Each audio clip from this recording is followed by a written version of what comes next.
BA प्रथम वर्ष की संस्कृत की ऑनलाइन कक्षा में प्रिय विद्यार्थियों, आपका स्वागत है। प्रथम वर्ष की इस कक्षा में द्वितीय प्रश्न पत्र के अंतर्गत हम किरातार्जुनीयम नामक महाकाव्य के प्रथम सर्ग का अध्ययन कर रहे हैं। अब तक हम 20 श्लोकों का अध्ययन कर चुके हैं। आज हम 21वां श्लोक पढ़ाएंगे। इससे पूर्व प्रसंग महाराज युधिष्ठिर द्वैतवन में रुके हुए हैं। वहाँ एक गुप्तचर को दुर्योधन के राज्य के संबंध में जानकारी प्राप्त करने के लिए भेजा था। वह समस्त जानकारी प्राप्त करके उसी द्वैतवन में वापस आया है और किसी एकांत स्थान में अपने राजा युधिष्ठिर की आज्ञा पाकर के वह सारी बातें महाराज युधिष्ठिर को बताता है।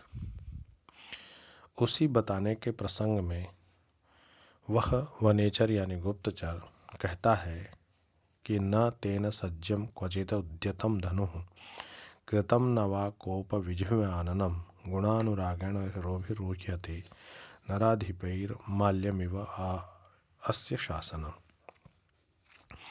कहा कि न मानी नहीं, तेन मानी उस दुर्योधन के द्वारा, यानी उस दुर्योधन में कभी भी सज्जम यानी ज्या के सहित यानी प्रत्यंचा चढ़ाकर, क्वचित कभी भी उद्यतम धनु यानी धनुष को नहीं उठाया, यानी कभी भी दुर्योधन ने प्रत्यंचा चढ़ाकर धनुष को नहीं उठाया, और न ही कृतम न वा कोप विजिह्वाननम, और न ही कभी कृतम किया, न वा कोप यानी क्रोध से, विजिह्वाननम कभी भी उसने अपना क्रोध के कारण से, जिह्म मानी टेढ़ा, आननम मानी मुख को नहीं किया, यानी क्रोध आ जाने पर जैसे व्यक्ति का मुंह टेढ़ा हो जाता है, उसका बदल जाता है चेहरे का हाव भाव, ठीक इसी प्रकार से क्रोध आने पर भी वह कभी भी अपने मुंह को टेढ़ा नहीं किया। और गुणानुरागेण शिरोभिरुह्यते,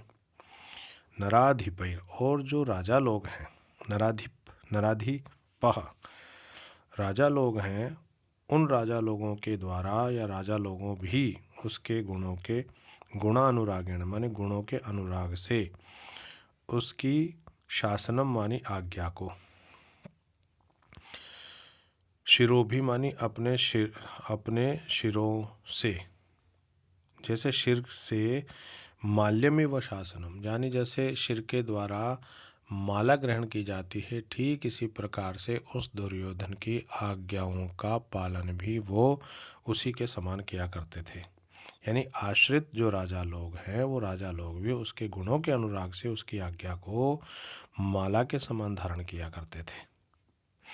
नराधिपैर माल्यमिव, यहाँ पर माल्यमिव है ये, इसलिए अब यहाँ पर कहा गया है कि दुर्योधन जो है वो उसका जो गुण है, शीलता, सज्जनता, दयालुता का आदि आदि जो गुण है, उन गुणों में सभी राजा लोग उससे इतना प्रेम करते हैं कि उसके सब मित्र बने हुए हैं, और वे इस कारण से उसकी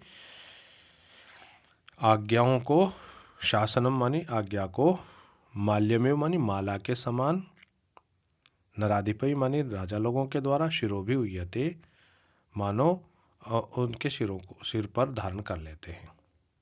यानी जैसे सुगंधित माला को जैसे लोग धारण करते हैं, उसी प्रकार से दुर्योधन की आज्ञा को धारण करते हैं। इसलिए न तेन सज्जम कुज्जत, जब ऐसा अवसर ही नहीं आया तो न तो कभी उसने अपना धनुष शस्त्र उठाया, और न कृतम न व कोपयुजन, और न ही किसी राजा के द्वारा उसकी आज्ञा का उल्लंघन किया गया जिस कारण से उसको क्रोध आए। इसलिए यहाँ कवि कहना चाह रहा है कि कभी ऐसा अवसर आया ही नहीं कि उसे किसी को दंड देने के लिए धनुष या कोई शस्त्र उठाना पड़ा हो, और न ही किसी ने उसकी आज्ञा का उल्लंघन किया है, जो अपने आदेश का उल्लंघन देख करके क्रोध से नाक मुँह चढ़ानी पड़े। तो प्रिय विद्यार्थियों, यहाँ पर दुर्योधन का अपने अधीनस्थ राजाओं के प्रति मित्रतापूर्ण व्यवहार का वर्णन यहाँ पर वह गुप्तचर अपने स्वामी युधिष्ठिर को कर रहा है। उसे कभी किसी पर शस्त्र उठाने की या क्रोध करने की भी नौबत नहीं, यानी न तो वो क्रोध करता है और न ही किसी पर शस्त्र उठाता है। ऐसे लोकप्रिय शासक को अपने कर देने वाले राजाओं का तथा मित्रों का सदैव ही सहयोग प्राप्त होता है। इस सूचना के द्वारा वह गुप्तचर बताना चाहता है कि दुर्योधन को जीतना सरल कार्य नहीं है, उसके लिए भरपूर तैयारी की आवश्यकता है। तो यहाँ पर गुप्तचर के द्वारा उस दुर्योधन की शक्ति का भी यहाँ पर वह जो है गुप्तचर वर्णन कर रहा है। प्रिय विद्यार्थियों, यहाँ पर आपने देखा नराधिपर माल्यमिव अस्य शासनम, तो इव पद आया है, तो यहाँ पर माल्यम इव यहाँ उपमा अलंकार है और इसमें वंशस्थ छंद है। आगे कहा स यौवराज्ये नव यौवनम उद्धतम निधाय दुःशासनम युद्ध शासन मखेशु अखिन्न अनुमतः पुरोधसा धिनोति हव्येन हिरण्यरेतसम। अब वह दुर्योधन स्वयं धार्मिक कार्यों में संलग्न रहने लग गया है और समस्त राजपाट का कार्य उसने दूसरे के कंधे पर डाल दिया है। तो कहा सह मानी दुर्योधन ने यौवराज्य मानी युवराज के पद पर नव यौवन उद्धतम, नव यौवन से उद्धट मानी उद्दंड, ऐसे दुशासनम माने दुशासन को, निधाय मानी बैठा करके, युवराज के पद पर बैठा करके, इद्ध शासन यानी शासन की आज्ञा देने वाला, सह इद्ध शासन, वह दुर्योधन जो इद्ध शासन है अर्थात शासन की सफल आदेश का पालन कराने वाला, आज्ञा देने वाला, ऐसा वह दुर्योधन अपने छोटे भाई दुशासन को, जो नव यौवन से युक्त उद्दंड भावना वाला है, उसको युवराज के पद पर बैठा करके स्वयं क्या कर रहा है, मखेशु अखिन्न अनुमतः पुरोधसा। कहा पुरोधसा माने पुरोहित या जो भी धार्मिक कार्य संपन्न कराने वाले लोग हैं उनके द्वारा अनुमत आज्ञा दिए जाने पर, मखेशु मानी यज्ञों में, खिन्न मन वाला यानी बिल्कुल सावधान मन वाला, धिनोति हव्येन हिरण्यरेतसम, वह हिरण्यरेतसम मानी अग्नि को हव्येन हवि से धिनोति प्रसन्न करता है, अर्थात यज्ञादि कार्यों में वह संलग्न रहता है। तो कहा कि इद्ध शासन यानी जो है सदाचार का अवलंबन करने वाला, महान आज्ञा देने वाला, सह मानी वह दुर्योधन, यौवराज्य मानी युवराज के पद पर, नवयौवन उद्धतम नवीन युवावस्था से अत्यंत उद्दंड या प्रगल्भ बने, ऐसे दुशासन को निधाय मानी बैठा करके स्वयं मखेशु अखिन्ना, अपने छोटे भाई दुशासन को युवराज बना करके स्वयं यज्ञ में निश्चित रूप से पुरोहित की आज्ञा अनुसार हवि द्वारा अग्नि को संतुष्ट करता है। इस प्रकार दुर्योधन केवल इस लोक का ही अनुरंजन नहीं करता अपितु पारलौकिक धर्म का भी अनुष्ठान कर रहा है। इसलिए कहा हव्येन मानी हवि से, हिरण्यरेतसम मानी अग्नि को, दिनोति मानी प्रसन्न करता है, अर्थात अग्नि में आहुति डाल के देवों को प्रसन्न करता है। इससे उसकी प्रजा का कल्याण होता है, क्योंकि धार्मिक राजा के राज्य में लोग दुखी नहीं होते, ऐसा माना जाता है। तो प्रिय विद्यार्थियों, सदाचार का अवलंबन लेकर न्यायपूर्वक राज्य करता हुआ वह सुयोधन अर्थात दुर्योधन न केवल प्रजा का ही मनोरंजन या अनुरंजन करता है, अपितु वह यज्ञों का आयोजन करके देवताओं को भी प्रसन्न करता है। आजकल उसने समस्त राजकार्य संपन्न करके उसकी देखभाल के लिए अपने जवान भाई दुशासन को युवराज का पद दे दिया है और वह स्वयं जो पंडित पुरोहित हैं उनकी आज्ञा से या उनकी निमंत्रणा से, राय से यज्ञ आदि कार्य करने में लग गया है। तो प्रिय विद्यार्थियों, जो वनेचर गुप्तचर है, जो ब्रह्मचारी वेश धारण करके सारी जानकारी दुर्योधन के राज्य की जान करके आया है, वह अपने स्वामी महाराज युधिष्ठिर को दुर्योधन के द्वारा अपने अनुज दुशासन को युवराज बनाना, उसके भ्रातृप्रेम तथा युवा शक्ति के उचित उपयोग की प्रवृत्ति को सूचित करता है। ये विशेषता उस दुर्योधन की वह अपने स्वामी युधिष्ठिर के सामने प्रस्तुत करता है कि भ्रातृ प्रेम इतना ज़्यादा है कि उसने युवा शक्ति के उचित उपयोग की भी प्रवृत्ति सूचित होती है। और दूसरा, दुर्योधन का पुरोहित या पंडित आदि प्रतिपादित विधि विधान अनुसार जो भी शास्त्रों में बताया गया उस यज्ञादि में तत्पर रहना उसकी धार्मिक प्रवृत्ति परिचय, अर्थात वह धार्मिक कार्यों में भी निरंतर प्रवृत्त रहता है। और भारतीय जो परंपरा है उस परंपरा में धार्मिकता तथा सच्चरित्रता राजा की गुण संपत्ति माना गया है। इसलिए प्रजा धर्म अनुरागी शासक को आदर की दृष्टि से देखती है। इसलिए दुर्योधन प्रजा की दृष्टि में स्वयं को सत्पुरुष सिद्ध करने के लिए निरंतर यज्ञ याग आदि में तत्पर बना रहता है। दुर्योधन की धार्मिक प्रवृत्तियों का वर्णन करके गुप्तचर बताना चाहता है कि प्रजा में धार्मिकता के कारण लोकप्रिय शासक पर विजय पाना सरल कार्य नहीं होता। इसलिए यहाँ पर दुर्योधन की मैत्री भाव, भ्रातृ प्रेम, धार्मिकता और देवों को प्रसन्न करने वाला देवप्रिय, इस प्रकार के कार्यों को वह निरंतर कर रहा है, उसकी विशेषताओं को यहाँ प्रतिपादित कर रहा है। प्रिय विद्यार्थियों, इस दुःशासनम मिद्ध शासनम नवयौवन उद्धतम, तो यहाँ पर अनुप्रास अलंकार है और वंशस्थ छंद है। आज का यह तीसरा श्लोक कहता है, प्रलीन भूपालमपि स्थिरायति प्रशासाद आवारिधि मंडलम भुवः स चिंतयत्येव भियस्त्वदेष्यति रो दुरंता बलवद विरोधिता। कहा गया प्रलीन भूपालम, यानी जिन राजाओं को दुर्योधन ने अपने अधीन कर लिया है, यानी शत्रु राजाओं को जिसने समाप्त कर दिया है, ऐसा कर लिए जाने पर भी, और स्थिरायति चिरकाल तक स्थायी रहने वाली ऐसा उसका राज्य, भुवः पृथ्वी या राज्य, ऐसे मंडलम जो राज्य है उस राज्य को, प्रशासाद आवारिधि मानी समुद्र पर्यंत तक जिसका साम्राज्य है उस पर शासन करता हुआ भी, स माने वह दुर्योधन चिंतयत्येव चिंता ही करता है, चिंतित रहता है। क्यों चिंतित रहता है? भियः त्वद एष्यति, भिय मानी भय डर, त्वद मानी आपसे, एष्यति मानी आने वाली, भय यानी आपकी शक्ति से वह डरा कहीं आप उसे जीत न लो। इसलिए कहा अहो दुरंता बलवद विरोधिता। अहो आश्चर्य है कि दुरंता माने बुरे अंत वाली होती है। कौन? बलवद विरोधिता, माने बलवान व्यक्ति से विरोध करना बुरे अंत वाला होता है, यानी उसका बुरा अंत होता है। जो ताकतवर व्यक्ति से शत्रुता मोल लेता है उसका निश्चित रूप से अंत होता है।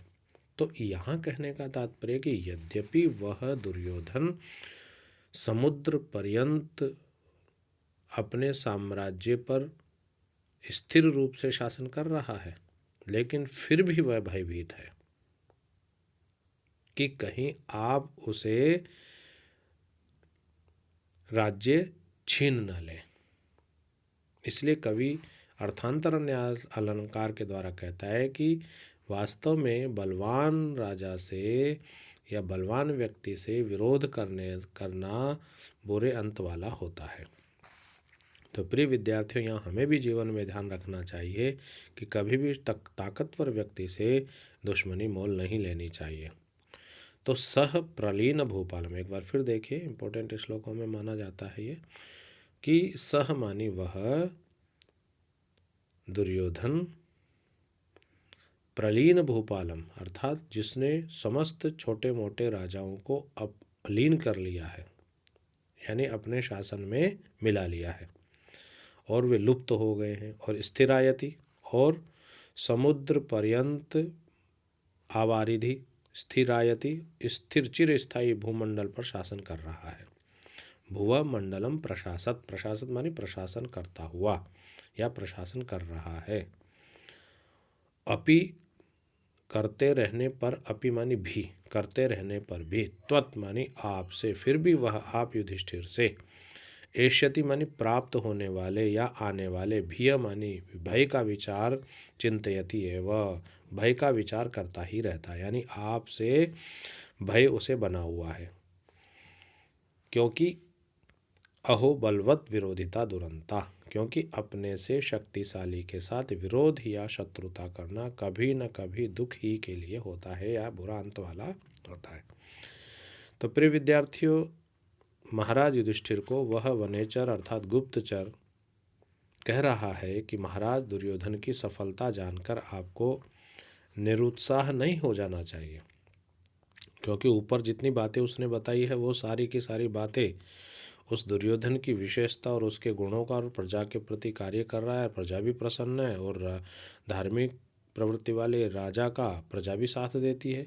इसलिए आपको उपर्युक्त कारणों से आपको निरुत्साहित नहीं हो जाना चाहिए, क्योंकि यद्यपि वह समुद्र पर्यंत भूमंडल का शासन कर रहा है और सभी जितने भी उसके शत्रु राजा लोग हैं उनका भी विनाश कर चुका है, अपने अधीन कर चुका है, तथापि जब उसे आपके विरोध का स्मरण हो आता है तब वह महान चिंतित बन जाता है, यानी डर जाता है। वास्तव में बलवान के साथ शत्रुता करने का परिणाम बुरा ही होता है। तो विद्यार्थियों, गुप्तचर जो किरात भी नाम है उसका, वह गुप्तचर जो है वह पूर्व पद्यों में यानी पहले वाले श्लोकों में दुर्योधन के द्वारा लोकप्रिय बनने के लिए किए गए जा रहे प्रयासों का उसने वर्णन किया और इस श्लोक में उसके हृदय की आंतरिक दुर्बलता का वर्णन किया है। ये ध्यान रखिएगा भाई, डर भी तो आंतरिक दुर्बलता है, इसलिए उसके हृदय की आंतरिक दुर्बलता का वर्णन किया है।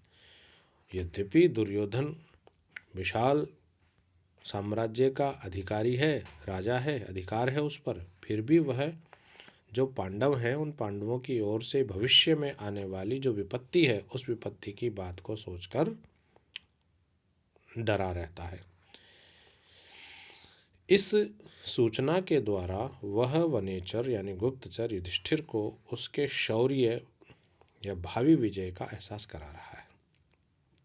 इस श्लोक में जो अंत में अहो दुरंता बलवद विरोधिता जो सूक्ति आई है, इस सूक्ति में सामान्य कथन से दुर्योधन की भीति प्रशस्ता यानी भय ग्रस्तता आदि विशेष कथन का समर्थन इसके द्वारा किया गया है। इसलिए यहाँ पर अर्थांतरन्यास अलंकार है और इसमें वंशस्थ छंद है। तो प्रिय विद्यार्थियों, आज इस प्रथम वर्ष की कक्षा में इतना ही हम अध्ययन कराएंगे। आगे वाली कक्षा में कल हम आगे के श्लोकों का अध्ययन करेंगे।